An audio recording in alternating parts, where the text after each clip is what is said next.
I'm Cohn in Joliet. Not too long ago, this was one of the fastest growing cities in the United States. The recession has stalled that growth. But in tonight's special report, Road to Recovery, we're going to tell you how Joliet is getting back on track.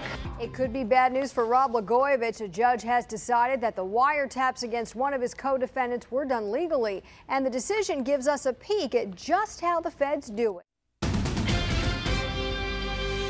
Good evening, everyone. I'm Cohn. Oprah has lots in store for her fans, from Hollywood stars to a hip-hopping concert.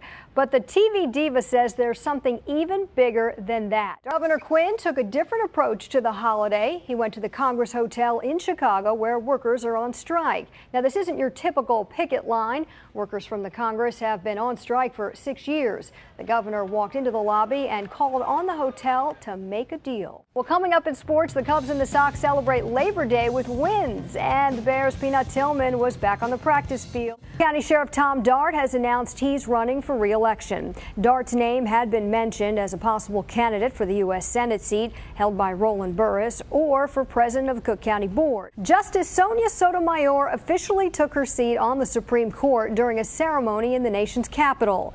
President Obama, Vice President Joe Biden, and Sotomayor's family attended. Sotomayor also posed for cameras alongside Chief Justice John Roberts. She is the first Hispanic and third woman justice ever. Big riot broke out last night in downtown Amarillo, Texas. It happened after a club hosting teen night closed for the evening. Now, police say close to 200 yelling and fighting teens spilled onto the streets. Witnesses say some had alcohol. No arrests were made. A lot is still empty, and people looking for jobs on the south side say it's time for aldermen to vote and build that proposed Walmart.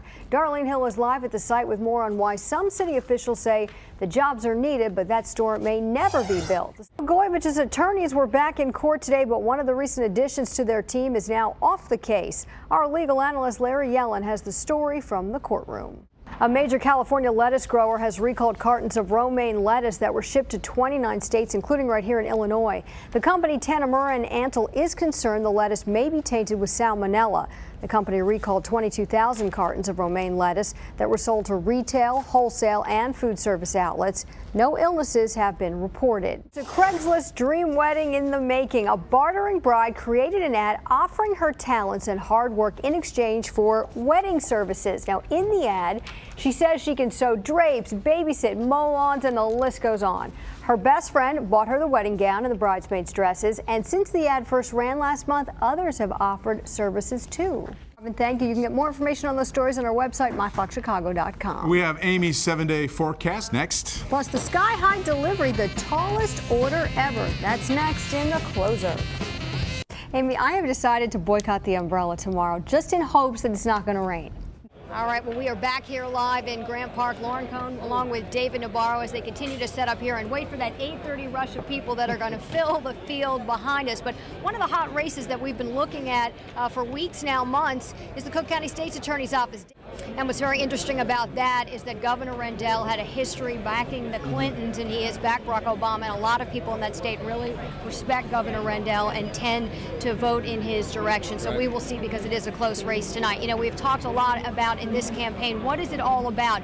Does experience really matter in this campaign? A lot of the experts and analysts say no, it's really all about change. Well, we are back here live at Hutchinson Field. You know the saying goes, it ain't over till it's over. Well, it's over. Barack Obama, the next president of the United States, and it's starting to look here in Hutchinson Field like it did when we first arrived hours ago. Yep. As people are slowly getting out of the park. More police officers inside Hutchinson Field right now, getting the crowd along. Some people lingering, but it looks pretty good.